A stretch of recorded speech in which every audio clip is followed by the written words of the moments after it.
Jadi kan gini, kalau teman-teman yang ikut saya punya program EMP ya, e-book market planning bulanan itu kan kebetulan nih prediksi saya tepat semua bulan ini nih. Meskipun sebenarnya saya sering memprediksi dan keliru, tapi untuk bulan ini kebetulan benar semua. Satu, awal bulan saya bilang pas IHSG akan turun. Ternyata benar.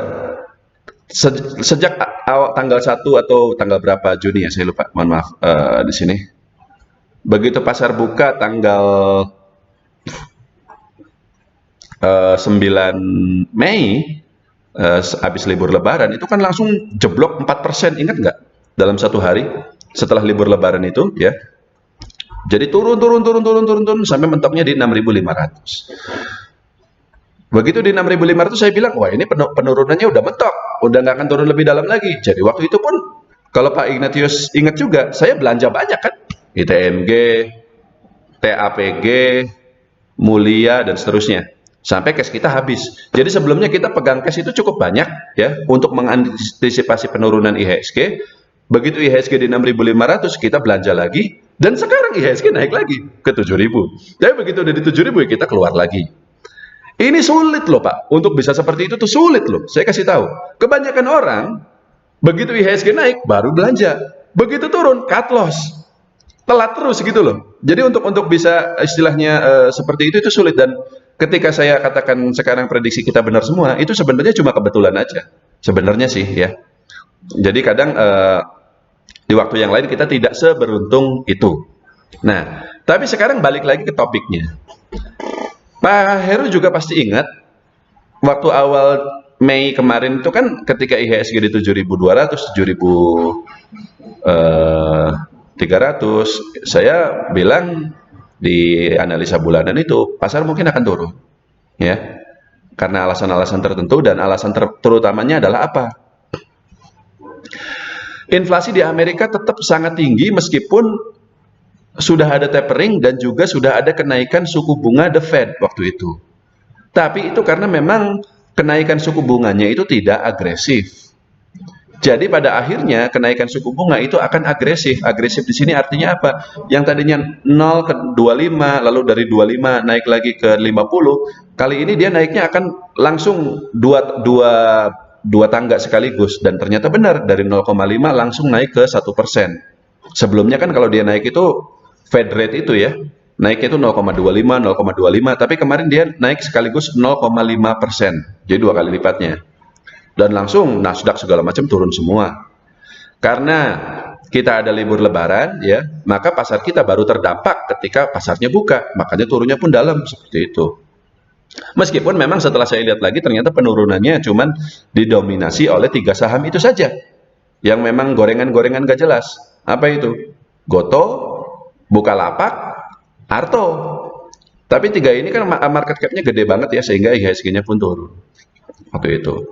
Nah, tapi saya juga sudah sering ngomong, di dalam negerinya sih sebenarnya kita nggak ada masalah.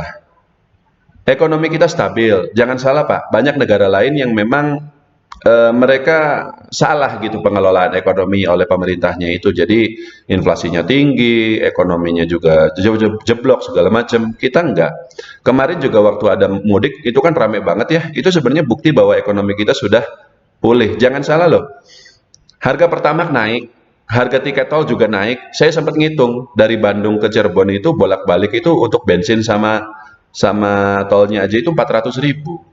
Bagi kebanyakan orang itu bukan uang yang kecil loh, 400.000 rupiah. Tapi nyatanya jalan tol penuh sampai macet. Artinya apa? Orang ini pada punya duit semua, gitu. Orang pada punya duit semua. Ya memang ada saja orang yang kena PHK dan seterusnya, tapi banyak juga yang istilahnya memang secara ekonominya mereka sudah pulih. Sekarang ini kita ekonomi sudah pulih Pak. Udah nggak ada lagi resesi, ya. Resesinya sudah lewat 2 tahun yang lalu. Nah, jadi ketika kemarin IHSG turun itu memang murni karena terseret saja oleh penurunan di luar negeri sana, dan karena asingnya sedikit banyak ada yang keluar lah gitu ya. Tapi sekarang karena memang di dalam negeri bagus lagi ya, asingnya masuk lagi. Cuman ketika sekarang IHSG di 7.000-an lagi, apa? Inflasi di Amerika itu Pak terakhir itu masih 8,3%, masih sangat tinggi. tertinggi dalam 40 tahun terakhir. Dan meskipun suku bunga The Fed itu kemarin naiknya lumayan kencang ya, tapi dia terakhir itu masih 1%, Pak. Masih sangat rendah. Dia masih harus naik lagi 2%, 3%. Artinya apa? Shock yang kemarin terjadi pada dunia kripto ya, lalu pada dunia pasar Tesla segala macam kan di Amerika udah pada jeblok semua tuh. Bahkan Apple segala macam juga turun sahamnya, tapi turunnya pelan-pelan ya. Itu masih akan terus lanjut turun. Dan kayak kripto apa segala macam, meskipun saya sendiri kurang paham ya seperti apa, tapi intinya kalau jumlah dolar berkurang karena kenaikan The Fed ini, maka uang dolar yang masuk ke saham, ke kripto, ke komoditas itu akan berkurang semua, dan itu bisa menyebabkan komoditas, saham, kripto dan seterusnya ikut turun. Tapi untuk komoditas tertentu ya ada pengecualian, karena itu tadi yang saya bilang, misalnya kayak batu bara ada masalah di over demand, tapi supply-nya terlalu kecil. Jadi kenaikan The Fed untuk saat ini belum berpengaruh. Tapi untuk saham, kripto itu pasti berpengaruh. Amerika, Dow Jones segala macam, kadang rebound, tapi dalam jangka panjangnya itu dia akan turun terus, Pak. Menurut saya sampai akhir tahun ini Dow Jones itu akan turun terus. Dan demikian pula yang lain-lainnya. Dan terakhir saya dengar juga apa? Di Indonesia, startup itu banyak yang PHK, Pak. Banyak yang PHK. Apa? Ya karena udah nggak ada pendanaan lagi. Foundernya udah nggak kuat bakar duit lagi. Startup yang gede di sini kan memang rata-rata dari asing kan investornya. Goto itu asing loh, Pak. Goto itu asing. Bukalapak itu juga sekarang lokal ya, MTech, tapi ada asingnya juga dia di situ. Nah, asingnya sekarang udah nggak kuat bayar duit, udah nggak ada dana murah lagi sekarang karena The Fed naik. Untungnya, saya pikir turunnya apa sih namanya? Turunnya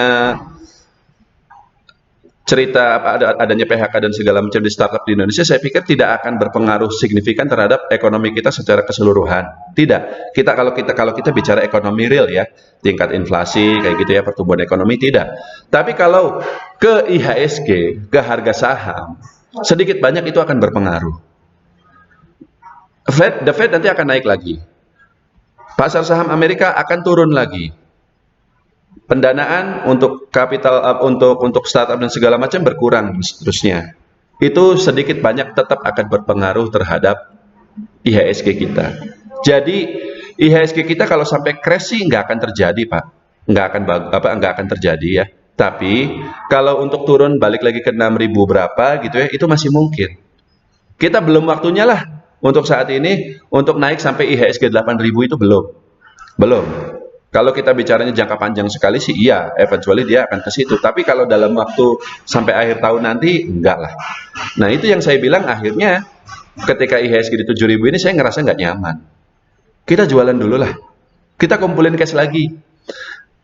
Paling nggak enak tuh gini loh, Pak. Kalau IHSG turun, saham-saham kita turun, terus kita nggak pegang cash, itu nggak enak banget loh, serius. Bingung. Kita mau beli saham juga duitnya dari mana? Iya kan? Lah kalau kita Warren Buffett dapat dividen tiap saat, dividennya gede ratusan juta. Lah kita kan cuma investor kecil, Pak. Gitu. Jadi kita harus siapin cash itu. Kalau kita pegang cash, saham turun, nggak apa-apa. Santai, nanti kita bisa beli lagi. Gitu. Jadi memang untuk saat ini ya, analisa ketika kita webinar kali ini, ya mungkin 3 bulan lagi tentu saja analisanya akan berubah. Tapi untuk saat ini saya bilang memang IHSG di 7.000 itu rawan. Masih bisa turun lagi. Ya, jadi sebaiknya kita ada ngumpulin cash lagi. Bukan berarti seluruh saham harus dijual ya, tidak. Tapi kita misalnya punya duit 100 juta, aset 100 juta, ya 30 jutanya uang cash lah, 70 jutanya saham. Jadi jangan semuanya saham, itu risikonya tinggi gitu. Kalau nanti turun ya kita nggak bisa belanja, kita nggak bisa average down. Kurang lebih seperti itu, Pak Heru, cukup ya?